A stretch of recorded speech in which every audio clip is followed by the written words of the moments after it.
So what's going on with our tenants? We asked the director of property management, who oversees 10,000 tenants, to tell us exactly what's going on in our properties right now. So today we have on Shannon, and she runs all of the property operations for MC companies. The biggest job in the company by far. Like after we buy stuff, you have to make it work. Well, we'd have to do that, but we have to do our due diligence before we buy it too. That's true. That's true, sir. Yeah, that's true. Sometimes it's thumbs up or thumbs down. Like we'll buy something or potentially put it into escrow, and then we turn our team over, and then they walk all the units.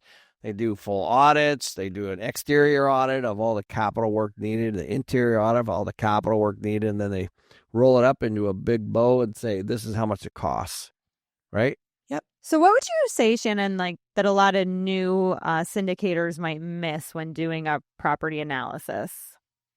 Well, I think that the most important thing to do is to be, like Ken said, on site. A lot of the review can be done remotely, looking at files, doing file audits, looking at property financials, but really getting in and seeing how the asset is ran and the day-to-day and the amenities and the way that the community looks and the way it's being maintained. And even the way the residents care for the asset, as well as the way that the property management company is currently caring for the asset. A lot can be said in those site visits. And I think if you miss that or you don't really dive into that piece of it, you're going to miss a lot of really important aspects. So I think if you just take the analogy of would you buy a car sight unseen, right? Because a lot of people do this with real estate, right? I've had this where, so what are you actually getting after you buy it, right? And so, or maybe you look at it and you don't really even know, does it need a new engine? Does it need this? Does it need tires? Does it whatever it needs? It's the same thing with an apartment building, right? Like when a lot of these syndicators, when they walk onto a property, they truly don't even know what to look for because they don't have the experience. Right. That's a big one. It's really big. I mean, we rely very heavily on our regional service team. In every one of our regions, we have regional service managers who work with the service directors, and they also work with Ricky, who is our head of maintenance, who come in and do all of those reviews for us and looking over the service contracts and not just seeing if those things are in place, but actually touching the equipment. So yes, the elevator says it works, but being on site and looking at the elevator, does it work? Where's the history of service? Is it being properly maintained and cared for? Those are really important aspects to a due diligence in selecting a property. Just like if you took your car to a mechanic before you bought it. Exactly. That's exactly what this is. And that's actually what due diligence is, except, of course, it's significantly more complex with an apartment building. Yep. I mean, typically on the asset we're closing on next week, the due diligence period took us about on site for 3 to 4 days. But then including the file audit, I'd tack on another 5 or 6 days. And that was putting together multiple teams that did file audits and reviews. And that's almost a 300 unit property. So really in depth. And so let's talk about real quick what that means. What that means is they take every single tenant, they pull out their lease, they match it to the lease, they match it to the rent roll that we get from the owner, and they make sure the security deposits are accurate and the rents are accurate. Because when you buy something, 300 and some units, and if the deposits are off by 10,000, which is easy to do, then we take on that 10,000. So that, and the same thing with the rent. So a lot of times what's in the lease might not be what's on the rent roll. And so there's, and by the way, that's just the file audit. That's just revenue. But then you can go on all the expenses too. The same thing with the water and the sewer and the electric and the gas and the utilities, all the rest of the utilities and the marketing costs and the labor costs and all that stuff. You need to basically audit every single piece. We evaluate every single line item on the expense line. We evaluate every single line item on the income side, really vetting out concessions. Are they burn off concessions? Are they upfront concessions? Are they renewal concessions? When are those concessions going to be paid? Is that going to be after takeover? And we're going to be obligated to those concessions. What's currently being offered in the market, making sure rental rates are in line and the current ownership group is still pushing and still holding accountable. So we do this process, and it's the file audit and the on-site, and we call out vendors to do, pool inspections and all of those things for us that we need that additional support on.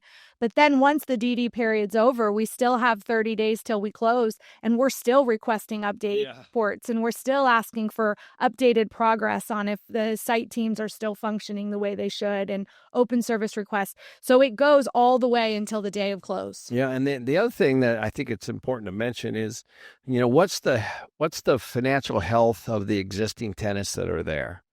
So, like, I remember we bought a couple properties in Houston, and the actual delinquencies were in the 400,000 range, like for both projects. So imagine that. So they had $400,000 of people living at this property that hadn't paid yet. So you're stepping into the shoes of that, right? So it became a huge negotiation with the seller, because that's a huge problem. Whose money is that, by the way, right? Think about that. Whose $400,000 is that?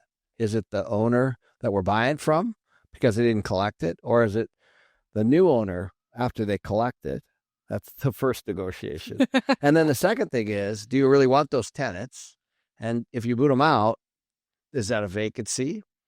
Do you have to turn that unit? Do you have to market that unit? Does that unit need flooring? Does it need appliances? And so there's all these little things that during due diligence are so important, because it can be a significant financial difference after you buy something. So let's get into the rental market right now, because, Ken and I always talk about all the hype on YouTube. There's a lot of hype that nobody can pay rent, and that, the rents are unaffordable and the economy is crashing, and there's all these delinquencies. We rent and move out anywhere between 400 and 500 people every month, at least, in the whole portfolio. So you think about that. Like, so, you have so many people moving in and moving out across the whole portfolio.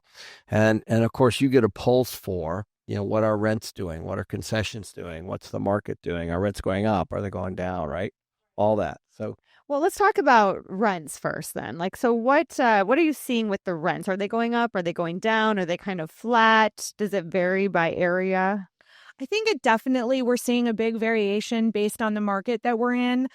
So we are in Arizona, Texas, and we now are in Vegas as well, which is very exciting. Nevada, right outside of Vegas and Henderson. With most of our portfolio in our A to A plus category, we're seeing a nice flat. Nothing really happening. We're holding rents. We're protecting our rent roll. We're able to maintain that. Where I'd say we're seeing a little bit more of that maybe decrease in rent or just pushback to be able to maintain the occupancy is probably in maybe our B to B minus properties. Also, we're seeing that down in Tucson, where we're seeing a little bit of a decline. It's appearing to only be right now about 3% in those markets. And again, in more of those challenged unit types. But we are seeing a big introduction to concession. And I'd say the reason for the concession more so is because of the new construction we're seeing in the Phoenix and Tucson market. So with all this new construction, those loans are on construction loans. So all they care about is getting filled up as fast as possible. So giving a 2.5 month concession doesn't hurt them, because they're not fully occupied. They're not stabilized yet. But what that does to the communities around them is, one, decrease their occupancy, because they're going up against a brand new build, which a lot of people get excited about, and really big concessions being introduced back into the market. Yeah. So let me just unpack that just a little bit. So if you're, looking in a 3 or 4 block area, and there's 2 or 3 properties that are new, and they're all being delivered at the same time, you could have hundreds of units vacant in that 2 or 3 block area. Hundreds at one given time, all brand new, all competing against each other. And they're also competing against anything that was there before. So that's what we're seeing now, is we're seeing all this new construction. And when you open a property, like all properties, when you're 100% vacant, on day one, you've got nothing to lose. Right. I mean, really think about, okay, so let's say you have 50 vacant, yeah, and you've gotten 50 units delivered from construction. who cares if you give a month free away? Right. Like, you're already vacant. They're going to be sitting there anyway, Yeah, right? yeah. So that's what she's talking about is, so all of a sudden the market kind of has to respond.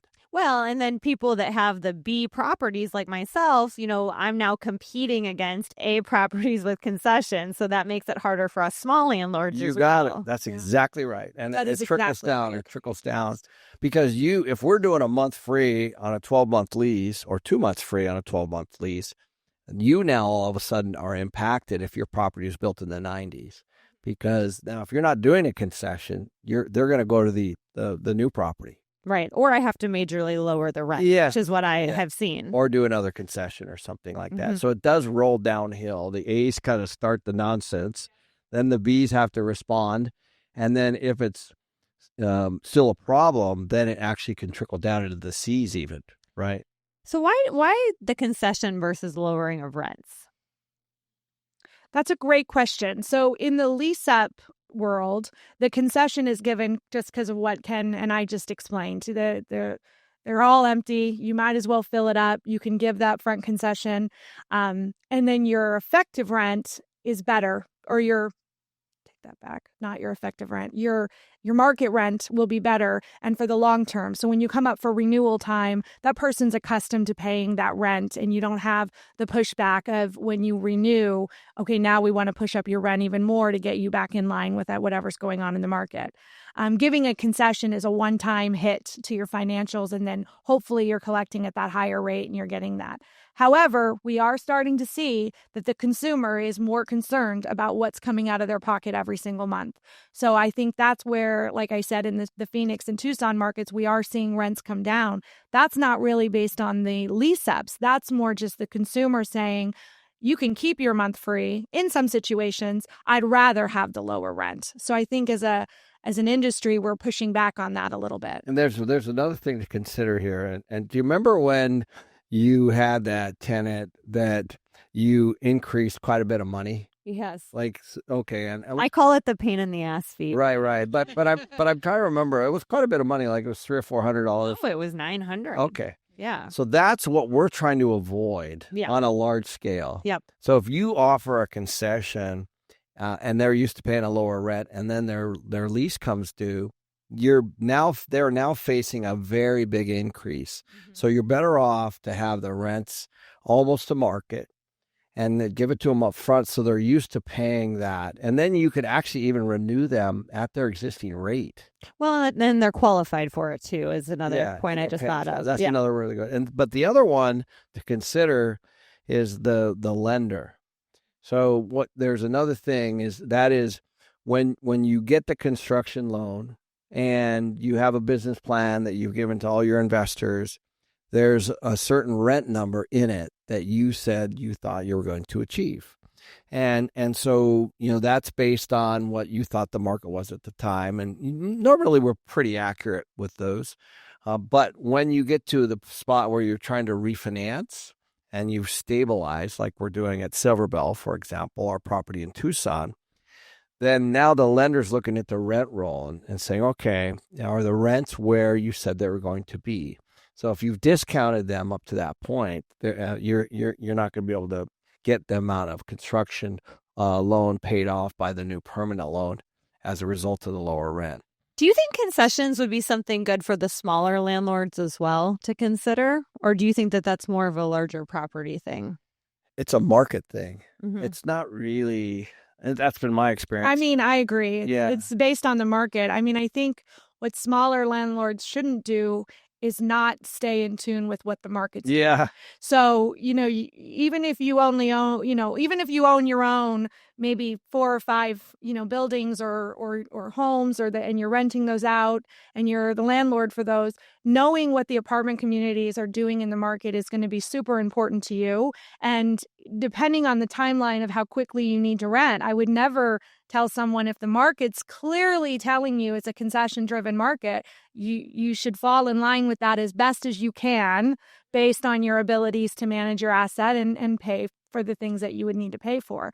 One thing that we do is look at home rentals. Just because we're in the apartment industry doesn't mean we're not watching what home rentals are doing. We watch home rentals. We watch how much it costs to buy a home in the neighborhoods we're in, because that helps us make a really good game plan as to where we sit within that market. So in property management, we're not just looking at, the apartment down the street, this is what they're doing. We're looking at what that single family renter is paying, what that, realtor selling that house for. All of those things play into the overall condition of the market and the things that we're up against. And I just add one thing. Remember, so let's say a rental is $3,000 a month, let's say. And I think people are like, oh my gosh, should I do 2,700, 2,800, you know what I mean? Or even 2,500, or should I keep it at 3,000? And here's kind of the thought around that. Each day is $100 vacant. So if somebody moves out and it's vacant 2 weeks, that's $1,500. If it's vacant 4 weeks, that's $3,000. That's a very difficult thing to make up. So you might stay vacant longer by not knowing exactly where the rents are, because maybe the rents are really $2,700 or $2,800.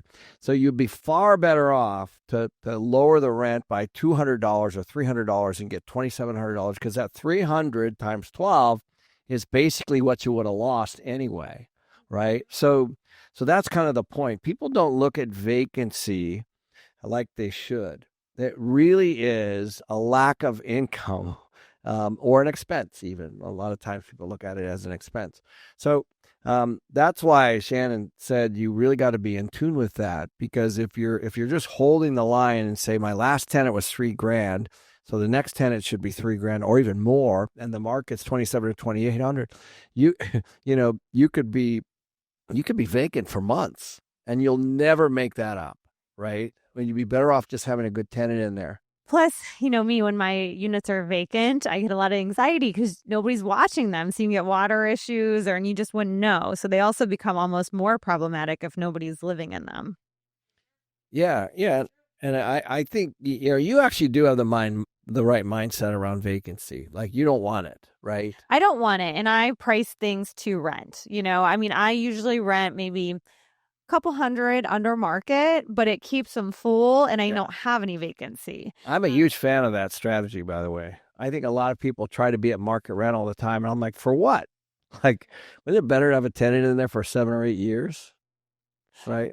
Yeah, and especially when you're like a small landlord and you're just relying on that one unit and everything's coming out of pocket, that you're not making money on. And so, I think it's really important. And I think another thing, that people are doing now, and I know that MC Companies is doing it, is being negotiable with the security deposit, because you guys use something called SurePay, right? We use an e-premium deposit. So basically, you can have a choice based on your approval for both credit and income verification. A $500 refundable deposit that you would get back at the end of your lease term, very traditional, old-fashioned. Or you can qualify for what we call 8750E deposit. And that's through our renter's insurance program that we offer to the residents. And they can purchase that bond. And it's not a bond. It's basically a deposit for up to $500 worth of anything when they move out. So when they move out, if there's damages to the flooring and we need to do a replacement, we file a claim on that deposit, that e-deposit. And then 9 times out of 10, as long as it falls within the criteria, that's covered by that deposit. Yeah, and what you're trying to do is lower the consumer's move-in cost. Yes. That's the entire point. Well, because what I've seen with a lot of small landlords is, a lot of people do 100% of the rent for the deposit. But, rents have went up substantially in the last 5 years, right? So now you're kind of taking that additional deposit, and I don't always know that it's needed, but it's a big move-in burden for the renter, right? You can do it when the market's really strong. Yes. But when it's not, that is a horrible strategy. Moving costs are something that I would say a lot of consumers are looking at, and they're taking very, very big consideration as to if they can do that and those costs for them. What I would encourage anybody who's gonna, renting to folks and bringing in tenants and residents into their either apartment communities or their homes that they're renting out is the screening qualifications. Be very, very stringent and strict and consistent with your screening criteria.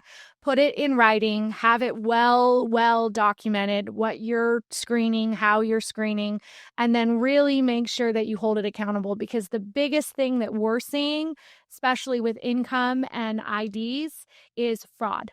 Yeah, that's a big deal. A lot of income and ID fraud. And when that happens and you give a month free, you're moving people in and they're living there for a month or 2 months and they got a month free, and then they're getting evicted because the information they provided you was fraudulent.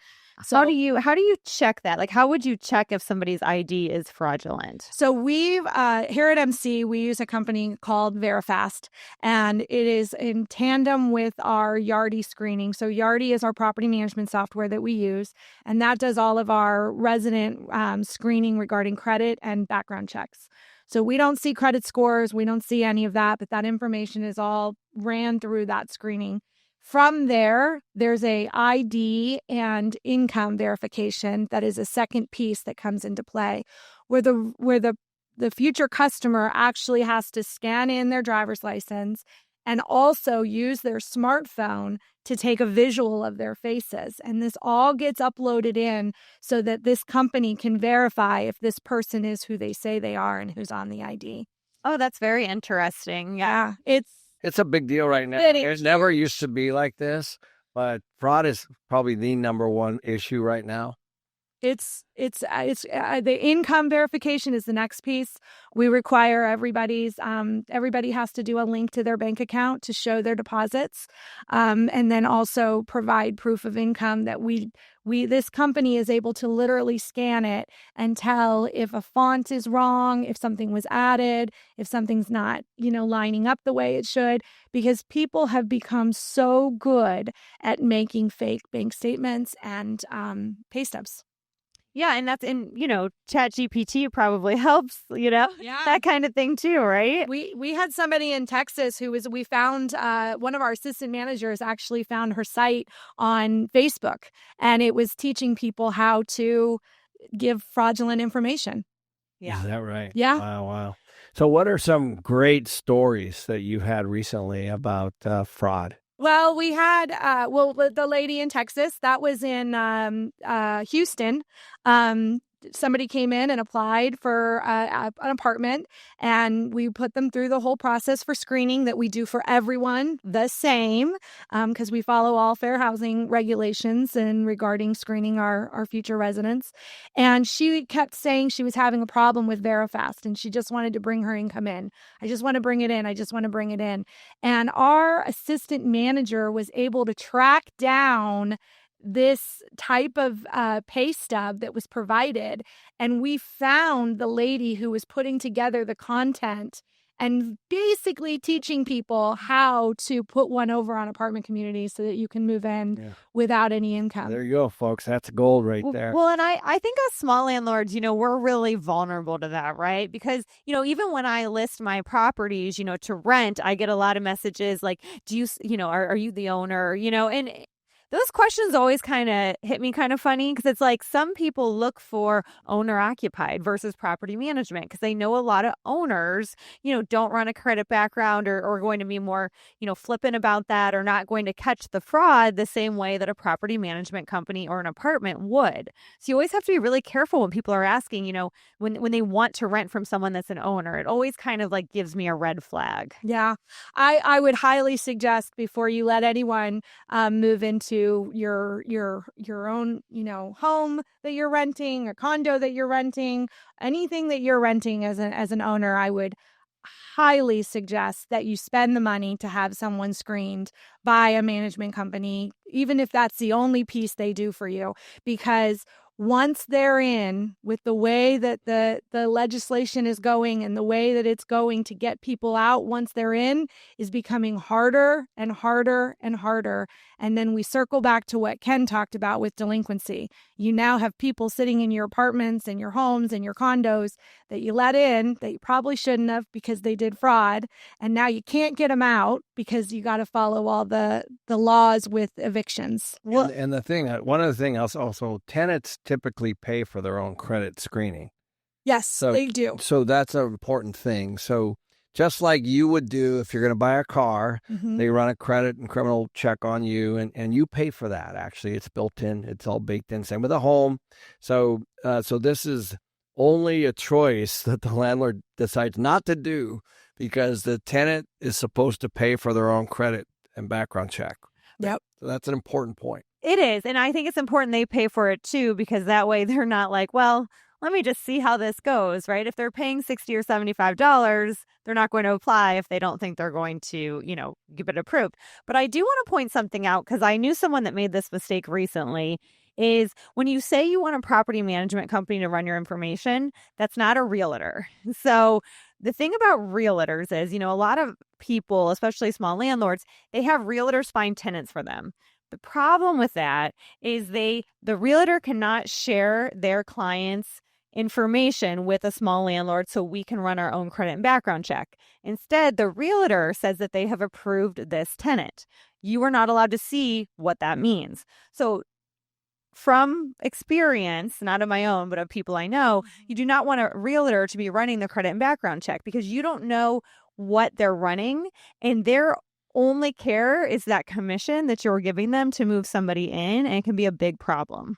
Yeah. It's a huge issue. It's a huge issue. I definitely would use a property management company, and I would definitely, use resources that you have, that everyone has at their disposal, to really evaluate what you are screening for and what is acceptable at your home, your investment property or whatever you're renting out, to ensure that property management company is screening it in a way that will help you in the future, to ensure as best as you can getting the best residents you can. But let's also talk about the unforeseen issues if you move somebody in that can't pay.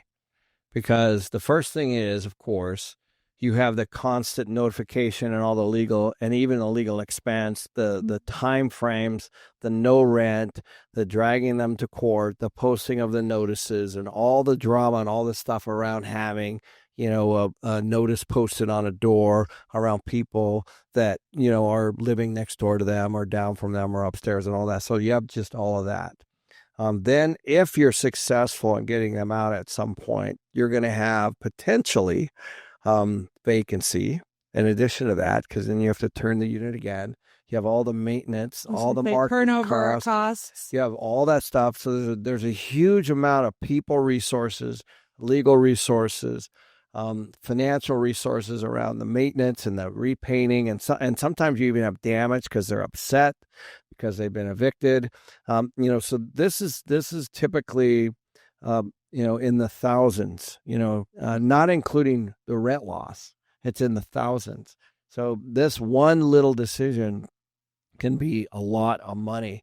And of course, time and effort and all that stuff. And it takes away the joy of actually owning, right? When you're having to deal with all of these things. So this one issue of a credit check and making sure that they pay for it and that you guys are doing that consistently, I can't overemphasize this enough. It's the most important thing, because it's the difference of you getting cash flow coming in or cash flow going out, right? Exactly. It's a huge, huge issue. Absolutely. And so let's chat about tenants, right? So, on YouTube, we keep hearing that tenants can't pay rent. There's tons of evictions. There's a lot of headlines around that. So since we own 10,000 units, let's talk about what we're seeing with our 10,000 units. So are you seeing more tenants struggling to pay rent lately with all this inflation and everything that has been going on? We have put into place systems and processes to help our residents being able to maintain their rent and support them through that process. So Ken and I have talked about this in the past. We utilize a company by the name of Flex, which allows the residents to make multiple payments. We get the payment up front from Flex, and then the resident can set up a payment plan so that they're able to do it, consecutively throughout the month. Some people feel like, oh, well, now that person's having to pay interest. It's actually very inexpensive for the residents to be able to do that. And my experience with people who are on Flex, I would say 50% of our residents that use Flex don't use it necessarily because they have to. They use it because they want to. One, it helps report to their credit, but two, it allows them to make a payment in the beginning of the month and then another payment in the middle of the month. Not because they have to, but because they want to. They just want it divided out that way for whatever reason their financials are. And it doesn't cost them a lot to utilize it. They do have to get qualified for it the first time, but if they qualify for apartment with us, 9 times out of 10, they're going to qualify for the flex. And to be clear, that's not really a buy now, pay later. It's not like you're accumulating payment plans. That's just literally, you're basically taking money out of each of their paychecks for the month. Yeah, they set it up with flex. So if rent's due on the 1st, and if it's, $2,000, and the person who applies to go on to flex says every 2 weeks, I want to pay $100, it can be that month. It can be the term of the lease, or $1,000. Sorry. It can be that month, or it can be, consecutive months if they want to set it up that way. But it's really inexpensive, and it's a way for them to be able to control how they're making that large payment. We do have to remember people's rent is typically the highest bill that they have every month, and it's their most important. It's where they raise their families. It's where they have their life experiences. So giving them that power and freedom to make those payments the way it's best for them financially is what we try to do. Plus, it makes it a little bit easier, right? Because some people have a harder time budgeting to have money to pay it all up front. Yeah. So then having that second payment, it gives them a little bit more leniency. Most definitely. I mean, my daughter moved into an apartment. She was like, but Mom, I get my last paycheck of the month isn't enough to cover my full rent. So I'm like, girl, you got to learn how to budget. Right? You got to save it. No, you got to save it just because you don't need it until another paycheck. But not everybody can do that. So it's a great service, and not everyone wants to do it. So that's okay too. But it also helps them if something happens that temporary pauses their income, right? Like, maybe they're in between jobs, or maybe they got, less work that week or month or whatever. And, so it gives them time to kind of adjust. But are you seeing people struggling to pay rent? Like, are you having more and more people fall behind on rent than is normal for an apartment building? I would actually have to say that I think in the last 12 months for MC, our delinquency has gotten better. Okay. I think that the reason our delinquency has actually gotten better is because the stuff we just talked about. We introduced Verifast that does the income verification. So we're getting residents that are moving in that can afford to pay the rent. So we're seeing the shift that we are making sure we're getting good residents who can pay their rent, who have the right things that they need. If they fall behind, we offer them things like flex where they can get on track, or they, can just use that to utilize it. But I would say as a company, our delinquency is going down, not going up.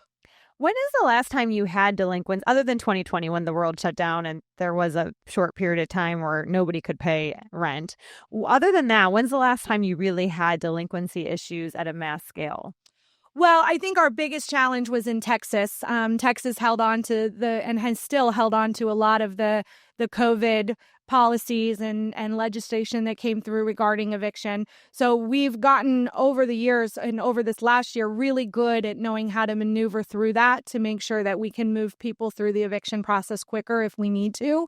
But that was our biggest challenge, was Texas and just the process of eviction for non-payers. And I think one of the things that as you start to take a look at where you want to invest, into rental real estate or to be a landlord, the landlord-tenant laws in each state can vary significantly. But I think it's interesting because I think people assume red states are good for landlords and blue states are bad for, landlords. But Texas is a red state, and they had some of the strictest COVID eviction laws in the country. They did. Now, to speak to that, we're in Dallas, Houston, and San Antonio.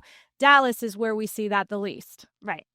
Yeah. So, but it's still it's bigger than just looking at red state good, blue state bad, because Arizona's now a blue or purple, you could say, state. Right. And, our landlord-tenant laws are still pretty strong. Yeah. In most cities. I mean, just to speak to that, up here in Phoenix, you can still get through the eviction process for a non-payer, very similar to what you could have done prior to COVID. But just down in Tucson, they're now requiring a 30-day notice. Mm-hmm. So the eviction process has now slowed down in Tucson, and that's amongst the same state. Mm-hmm. So our operators down there are having to operate through eviction processes slightly different than our teams up here in Phoenix. Right. That's why one of the considerations of where you're buying needs to be this piece, because I know people that just will not buy in Oregon and will not buy in California right now at all, as a result of, if the tenant decides not to pay, just the challenge of being able to get them out is so expensive and so hard. When I worked up in Tacoma, we had to do an eviction for the company I was working for, and it took 2 years, and we had to pay their moving costs. Yeah. I mean, there's pretty crazy. I was going to say, there's some wild stuff out there, even pertaining to renewal rates. Like, you can only go up a certain percentage regardless to the market. And I've never operated in those states. And Ken, I hope to not. Yes, I will. I'll try. Trust me. And this is why I bring it up, because a lot of times people don't consider that piece. But the landlord-tenant law should be friendly for both sides. Most definitely. The tenant should definitely have laws against the landlord for things that the landlord does not do. And the landlord should be able to go after the tenant for the things the tenant does not do, all spelled out in the lease. But what happens is these landlord-tenant laws, these state and local politicians have reached in and changed the rules and still continue to change the rules around a lot of this stuff. And all of a sudden, what they don't realize is it's actually driving money out of those areas. Yeah, and it makes it harder for good tenants too, right? Because, all these extra, conditions we need met and all these extra, income verifications we need met. It's all because we don't want to have to deal with the eviction process. And the harder that is, I know people that are up in, like Washington, and, it's first month's, last month's, and security deposit, because they want it all just in case they have to evict somebody, right? And they just get that little extra bit of money. But that's a lot for a tenant. That's another $2,000, $3,000 that somebody has to save up in order to be able to move in somewhere. Yeah. I agree with both of you. Landlord-tenant laws should protect both sides, and it should keep everybody in the game playing fair, and the way and morally and ethically. And as long as that's being done on both sides, no landlord should be worried about a landlord-tenant law, and no tenant should be worried about it either. And the good people, like you just mentioned, should not be penalized for the few. Right. Yep. And that's actually what's happening with those laws. The reason the landlords are having to do those kinds of extremes to even the people with good credit are as a result of the minority amount of people that are taking advantage of those same laws. And so a lot of these laws get executed around of a few. And then it trickles back up to the majority, and it's so that's a really big piece. So I actually had somebody reach out to me the other day, and they're looking at an apartment building in Oregon, and the guy's like, I could buy this apartment building for 50% of what it was just a few years ago. Yep. And he said the reason is because my rent is capped and my expenses are going up with like property taxes and insurance and stuff like that. And so the cash flow is going down as a result in states like that. Not, that's a very specific example, but and that's actually what I mean by where are you investing your money? How is your money going to be treated in those areas? Absolutely. Now, Shannon, what's one trend you're seeing in the apartment space that maybe the public hasn't caught on to yet? People want tech amenities.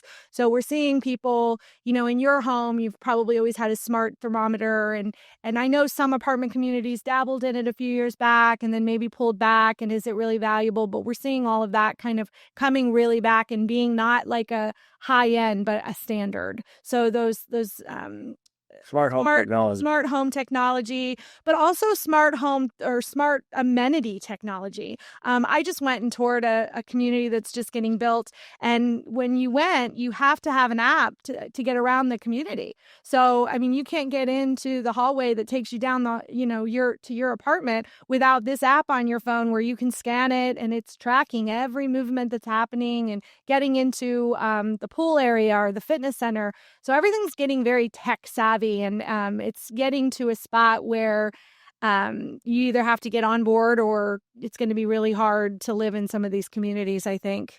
I can't handle the tenants with the code locks. Like, I can't do it.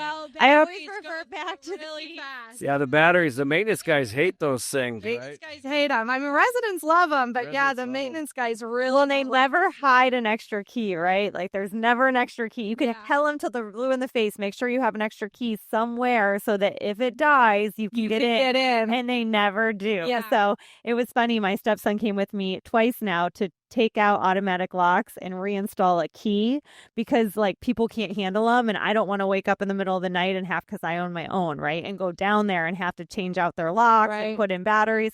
And he was like, why don't you? Before this, he was like, I don't know why you don't put automatic locks on all your properties. And now he's like, no, now I get it. Now I understand. Because I only ever did it on the ones that I bought that had them, right? And I was like, oh, this is a nice addition, whatever.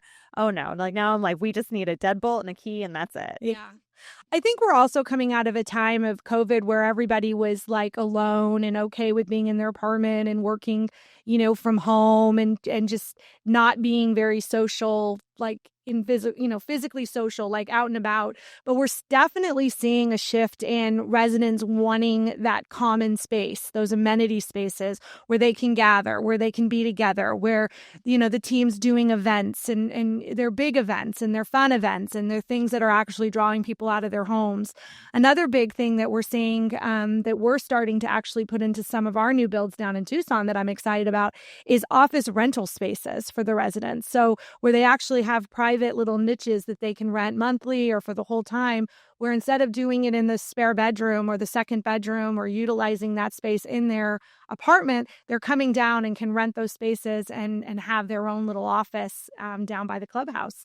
So we're seeing a lot of people really shifting to want to be social again and be out. I know. It's exciting. I love to see it. I love all the resident events that we're starting to see. And then the other thing is we're starting to see smaller units actually now because of portability. So you think about the redesign of the old stuff. We've all been, probably a lot of us have rented lots of places. Well, how many people actually sit in that dining room with that one, that lamp hanging down in the corner in front of the slider, right? Like, you don't need that anymore. Right. And that's not a lot of space, but it's probably 5 by 6 probably. Right. So that just gets pushed in. And then you start to have things like, well, people like to sit at the counters. The Wi-Fi is a big one, obviously. So the connectivity, all that stuff is starting to make its way. Whatever starts at a custom home makes its way down to a semi-custom and then more of a, call it an entry level and then into apartments. It's a natural progression. Have you seen the demographics and age change in renters in the last 5 or 8 years? Yeah, I mean, I would definitely say we're getting a lot more folks that are in their late 20s and 30s staying in apartments longer. But those that want to buy a house are definitely buying a house. I was going to say our statistics for move-outs, 10% in Q1 of our move-outs were for purchasing a home. 9.9% were leaving town for a job transfer. So that's what we're seeing in our market with the reasons for moving out. But in regards to who's renting, a lot of folks are staying in the apartment rentals. And I think it's because the more and more jobs, people don't stay in jobs for 10 to 15 to 20. They don't retire with the same company anymore. Like that's kind of a thing that left maybe with I don't know if I can include us Xers if we're still staying that long at one particular company. But I think when you look at Gen Z and millennials, there's a lot of movement. So they're staying in jobs for 2 to 3 years and then moving to another company or changing even what they do and what industry they work in. And with that, they're becoming more mobile. So they don't want to be as locked down where you buy a house, you're staying there. You're in that city. That's where you're at. But if you stay as a renter, you can be mobile. You can, in 12 months, if you want to take that new job in a different state, you can. If you have that new opportunity across town, you can. So I'm thinking and I'm seeing that a lot of those young professionals are really starting to be really excited about being mobile. And also in just the decline on people having families, marriages are down and having a lot of children are down. So that desire to have all that space, just like what Ken was speaking to, having that smaller space is what a lot of people in their late 20s and their 30s are looking for. Yeah. And then think about it. I just had dinner last weekend in South Beach with, my YPO buddies. And there was a guy there. He was 40 years old. And he's like, I've never owned a home. Yeah. I was like, really? He's like, yeah. He goes, I've rented the whole time and I love it. And I said, I love guys like you. He goes, I like it because of the flexibility. Yeah. He's from the Northeast and now he lives down in the Miami area and, he's got other plans. He wants to go do other stuff. But also I found it's interesting is a lot of them don't have cars. Yeah. Like this is a big thing where they're actually just Ubering. Right. And so I think their needs of what they don't need the garages and they don't need, all these things that they used to have. They're, now that we're in Phoenix, they're doing the Waymos and, when you start to add up the cost of the payment and the insurance and all the other stuff, when you can just bop around and to your point, they're pretty mobile folks. Yeah. At this point, they're minimalist. I think that their minimalist is a big one, and I think their desire to be mobile. And I think when you touched on it too, is they don't want to have to worry about it. If the AC goes out, I don't want to have to wait and call and find an AC company and get them in and pay for it and do all those things. They want somebody to do that for them. And so when they're, renting, they don't have to worry about the day-to-day of taking care of those kind of repairs. Yeah. And it's a mobile society now. Mm-hmm. These folks are moving all over the place. Well, too, to touch on your car point, I mean, you can get an electric bike now for like $3,000 and, you can I see a lot of people cruising around on electric bikes. You can on the little scooters. I see them everywhere. Yeah. It's like anything that's, a 10-minute drive, you can easily get to on an electric bike, right? And then your bigger trips, you can do the Uber and everything else. But, that's kind of just, it's so interesting to think about. And, a lot of people now, they get Uber Eats. They don't have to drive to go get lunch and they're working from home. So I just feel like culture has changed so much in the last 5 years. When's the last time you went to the grocery store? Yeah, I do grocery delivery. This is my point. I do too. My point. Remember you used to drive there, you go load up your stuff, you carry your groceries to your house. It's not a big deal. I still like doing that, but that's where we are now. Yeah. No, I agree. And sustainability is a big one too. Renters nowadays really care about what apartment communities are doing to stay green and to be, as friendly to the environment as we possibly can. They're asking questions about low flow toilets and they're asking questions about, screens on their windows and if they're reducing their impact on the environment, and also looking at the landscaping and how the buildings are built. All of those things are selling points to the new younger surprisingly true. Yeah, they're very environmentally conscious. Yes. So what's changed in managing a property in the last 5 years, other than the stuff we've already kind of discussed? Is there anything else that's standing out to you? I think the biggest things are mostly what we talked about, the increased level of fraud and the ability to use AI to get things over on us as to whether or not they qualify. I also think, the big changes is, what the customer is looking for, what they want, what's important to them. Back in the early 2000s, I would have told you garages were necessary, large backyard, fenced in backyards on patios, storage spaces. A lot of the things I would have told you were really important pieces aren't anymore. Those aren't the key factors anymore. People are good with the smaller spaces. They are good with the big amenities. They care about the green stuff. They want the technology. So I'd say that's what I think is the biggest.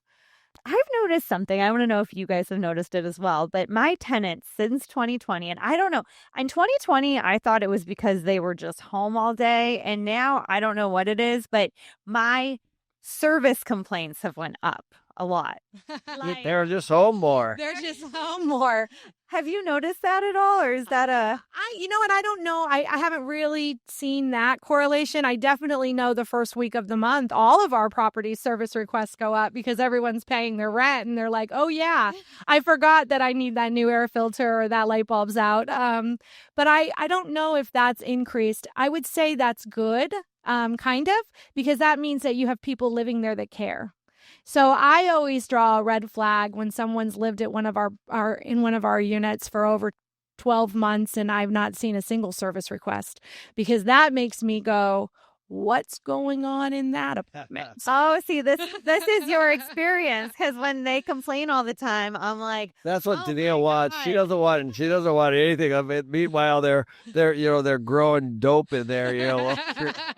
as long as that rent gets paid. That's right. It's like, why are you paying in rolled up 20s? Yeah, right. Hey, cash is king. Yeah, I would definitely say lack of service request is more of a concern to me than too many. If you have a lot, that means they care and they want their home to be nice and they value the asset. A lot of times renters, not at their own fault, but because they don't own it, there's not always the same care for it.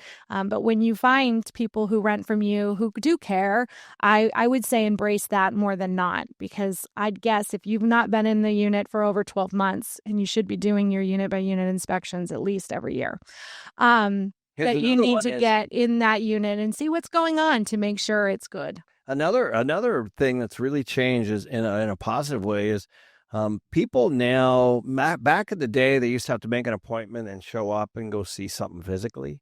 Now that's all moved online. Oh, yeah. So, I mean, it seems rather obvious, right? But now, as we know, you can go on Zillow, you can do whatever you want, and you can go tour a place. The photos have to be great. The video has to be great. Like, now the online presence has to be great. So by the time they show up, they've actually kind of been qualified. Whereas back in the old days, it might be the first time they ever stepped on the property or actually stepped into a unit. Right? Yeah.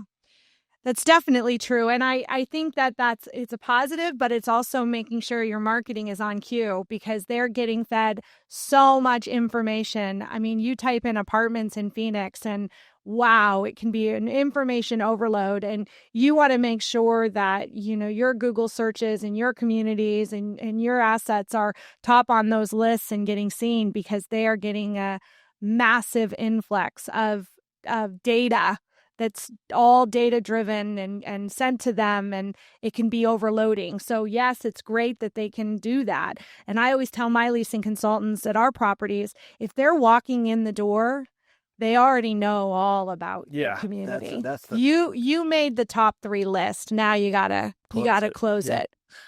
Yeah. So and that's a positive too. And then during COVID, we got pretty proficient at actually letting them look at units without even anybody there, right? Just the we did, yeah.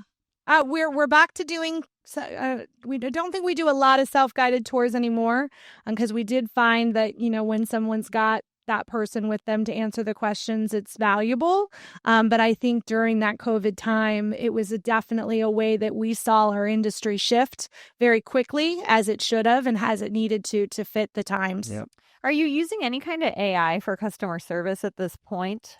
We do. We use a lot of AI. So we have AI in place with our bots. So if someone calls the property at nighttime, there's voice AI available to all of our residents and prospects. We also have the AI, text AI. So if they send a message, that can be answered through the bots. And the really cool thing is watching the AI evolve and get better and better. It used to be, we filled out a questionnaire to all the answers. So do you accept dogs? Yes. Do you have breed restrictions? No. Now the AI is actually intelligent enough to know how to answer questions without just them being the written responses we've given. We're also venturing in with another company at all of our properties starting here next month to have AI to help us vet out our maintenance. So when you call for a service request, it helps vet out, like, can it be something the resident can, maybe do? Like, oh, my garbage disposal's not working. And the AI will actually go through the process of how to reset it under the sink. Oh, that would be so amazing. Yeah. My service team's really excited about it. It's also going to help evaluate emergency calls. So when you call in, you talk to the AI, and the AI can help determine if it's truly an emergency or if it just needs to be entered as a service ticket for the next day. So we're really excited about the stuff that's coming down the line and how we can utilize it more so to give residents responses as quickly as we can. Well, thank you for being on. I'm sure a lot of people learned a lot of things. You manage 10,000 units, and it's really impressive. Well, thanks, guys. I love being on. Keep the good work up. Thanks. Thank you.